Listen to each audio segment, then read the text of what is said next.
nous allons voir une deuxième famille d'outils de sélection qui sont les lassos, qu'on peut sélectionner avec la touche L du clavier. Donc cette famille est composée de trois outils, donc l'outil lasso, l'outil lasso polygonal ou l'outil lasso magnétique. Donc par exemple, on va sélectionner dans un premier temps l'outil lasso. Vous voyez, ce lasso en fait va nous permettre de faire des sélections à main levée, donc d'éléments. Donc assez rapidement, mais voilà, ça manque un petit peu de précision. Comment marche un lasso? Donc un lasso, comme son nom l'indique, en fait, il doit être fermé pour que la sélection soit effective. Si vous ne le fermez pas, si là par exemple je relâche le clic, Photoshop va directement tracer une ligne droite entre le point de départ et le point d'arrivée. Donc vous voyez ici je fais une courbe et si je relâche, mon lasso va directement rejoindre mon point de départ. Donc créer des sélections avec ce lasso est assez complexe. Comme dit, c'est vraiment à main levée, donc être très précis est vraiment compliqué. Il va plutôt nous servir de correcteur de sélection, il va nous servir à corriger des sélections qui auraient été faites soit de façon automatique, soit qui auraient été mal exécutées. Par exemple, j'ai sauvegardé une sélection donc, que j'avais générée de façon automatique, et vous voyez que là, je voulais isoler le palais universitaire, mais lors de ma sélection, il y a des éléments à l'intérieur du bâtiment qui ont été sélectionnés par mes gardes. Qu'est-ce que ça signifie? Ça signifie que si je veux isoler mon bâtiment, si je fais un copier-coller dans le nouveau bâtiment, dans un nouveau calque, vous voyez que ça me crée des sortes de percées dans le bâtiment et c'est pas trop ce qui est souhaité. Ce qui est souhaité, c'est vraiment d'avoir mon bâtiment proprement isolé. Donc pour ça, je vais utiliser mon lasso simple et je vais juste effectuer une addition de sélection. Je vais rajouter ces éléments qui n'ont pas été sélectionnés avec mon lasso. Donc vous voyez, à main levée, on peut très facilement rogner notre sélection d'un seul bloc ou par petit bout par petit bout. Ça peut être fait très rapidement. Ici, on a une zone donc avec une ligne droite, mais un petit peu plus complexe ici. Je ne vais pas m'embêter à essayer de suivre la ligne ici parfaitement droite. Ce que je vais faire, je vais démarrer mon lasso de sélection ici, je vais le finir là.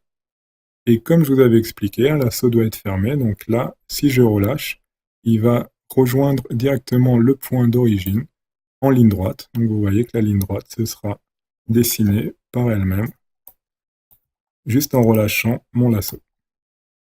Donc là, si je copie et colle mon bâtiment dans un autre calque, on voit qu'il est parfaitement isolé, qu'on n'a plus ces trous un petit peu dans tout le bâtiment qu'on avait auparavant.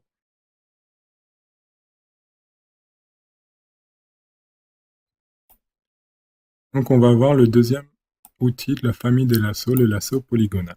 Comme son nom l'indique, en fait cet outil va nous permettre de dessiner des polygones qui vont pouvoir être transformés après en sélection dès qu'on clôt le lasso, dès qu'on ferme la sélection, et après on peut en faire ce qu'on veut, comme on a dit précédemment.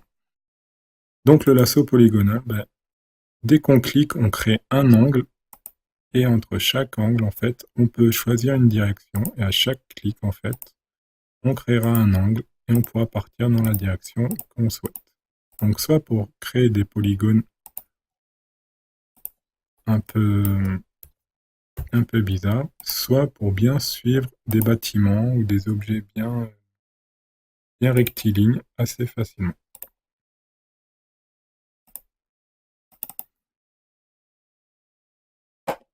Comme son nom l'indique, c'est toujours un lasso, donc il faut que le tracé soit toujours fermé. Contrairement au lasso simple, où on avait juste à relâcher le clic pour que le lasso soit fermé, ici, il faut qu'on revienne au point de départ, vous voyez. On a une petite boucle qui apparaît à droite du curseur dès qu'on revient au point de départ. Et dès qu'on clique, notre lasso est fermé. Sinon, une autre technique est de tout simplement double-cliquer à n'importe quel endroit. Et là, le lasso regagnera directement son point d'origine. Vous voyez ici, le segment s'est fait automatiquement du dernier point où j'ai double-cliqué au point d'origine. Je vais le refaire une fois. Donc ici, en double-cliquant, ça va me générer directement le dernier segment. Ce lasso, pour être précis, peut être aussi combiné à l'aide de touches. Par exemple, avec la touche Shift, on va faire des lignes vraiment droites, une ligne complètement verticale. Si je tourne un petit peu, vous voyez que là, ça ne suit pas mon lasso, comme si je relâche la touche Shift où je peux aller dans la direction vraiment que je veux. Là, si je tourne, ben, il sera toujours bloqué en position verticale jusqu'à ce que j'atteigne les 45 degrés, où là, il va partir donc dans une orientation plus de 45 degrés, une orientation horizontale, etc. Donc là, on va pouvoir vraiment donner une direction à notre lasso. Donc vraiment une direction bien stricte. Voilà, en refermant notre lasso, on referme notre tracé. Ce lasso peut être combiné à d'autres outils de sélection. Dans un premier temps, tout simplement au lasso simple. Par exemple, ici, je retourne sur mon bâtiment du palais universitaire. J'effectue une sélection au lasso. Donc ici, 2 bâtiments. Ici, on a une sorte de chien assis. Et vous voyez que là, ça va être assez compliqué pour terminer mon tracé. Ce que je peux faire pour continuer mon tracé de façon moins géométrique qu'avec un lasso polygonal où je devrais vraiment faire mes angles comme ça. En fait, je n'ai qu'à juste appuyer sur la touche Alt pour retrouver mon lasso à main levée et essayer de faire ma courbe et pouvoir continuer après dès que je relâche Alt avec le lasso normal. Donc là pareil, je rappuie sur Alt pour avoir ma courbe.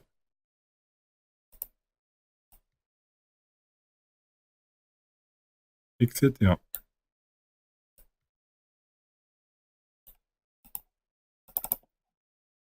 Voilà une façon de combiner donc le lasso avec un autre lasso, juste avec la touche Alt. Sinon, on peut combiner le lasso avec d'autres formes de sélection, par exemple les formes de géométrie simple. Donc, par exemple ici, j'ai envie de sélectionner juste cette façade de bâtiment, j'ai juste à tirer un rectangle de sélection, vu qu'ici les arêtes sont bien verticales et le sol est bien horizontal, et terminer mon tracé tout simplement avec la touche Shift. Travailler la partie un petit peu plus complexe du haut du bâtiment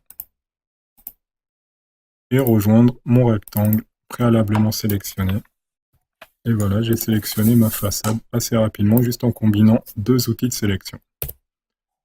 Bien entendu, là j'ai additionné une sélection, mais j'aurais très bien pu soustraire, ça c'est en fonction de votre logique.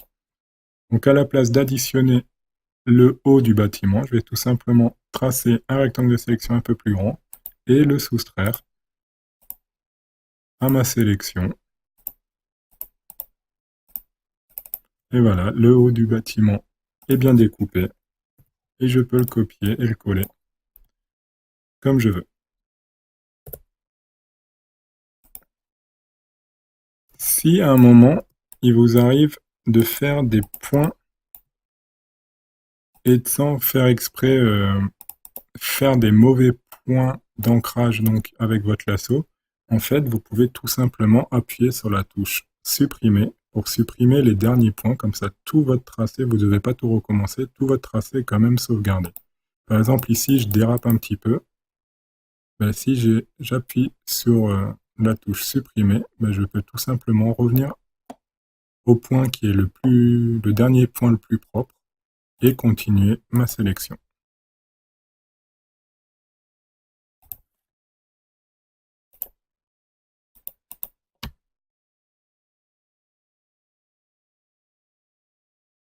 Et si mon dérapage est vraiment très très grand et que ça part vraiment dans tous les sens, soit je double-clique pour fermer mon tracé et je vais dans sélection, désélectionner, ou bien tout simplement j'appuie sur la touche échappe, comme ça mon outil de lasso n'est plus actif. dernier outil qu'on va voir pour cette famille des lassos est l'outil lasso magnétique. Donc c'est le dernier outil du petit menu déroulant dans la famille des lassos. En fait, ce lasso a été rajouté dans Photoshop pour essayer d'interpréter donc les formes qu'on trouve dans une image et les mouvements de la souris pour effectuer une sélection assez rapidement d'un objet. Donc là, par exemple, je vais essayer de sélectionner ce personnage avec mon lasso magnétique. Donc pour ce faire, je vais suivre les courbes du personnage, les contours dans l'image. Et vous voyez que le lasso essaye de mettre des points un petit peu là où il essaie de trouver donc notre statue. Donc là, je vais revenir sur le pan du mur et refermer mon lasso. Et là, vous voyez qu'il a essayé d'interpréter un petit peu la forme du personnage. Là, il manque un petit bout de main. Je peux prendre mon lasso, comme je disais, qui sert énormément pour la correction, juste pour rajouter les éléments qui manquent. Là, un petit peu le nez, un petit peu les cheveux. Ici, j'ai une sélection en trop, donc j'appuie sur Alt pour enlever un petit peu de la sélection. Et voilà, je peux avoir une sélection quand même assez rapidement d'un élément. Elle n'est pas super précise, mais si c'est pour un élément qui est dans le fond, qui ne se verra pas trop, je peux quand même isoler mon personnage assez rapidement. Et voilà, en faire un photomontage.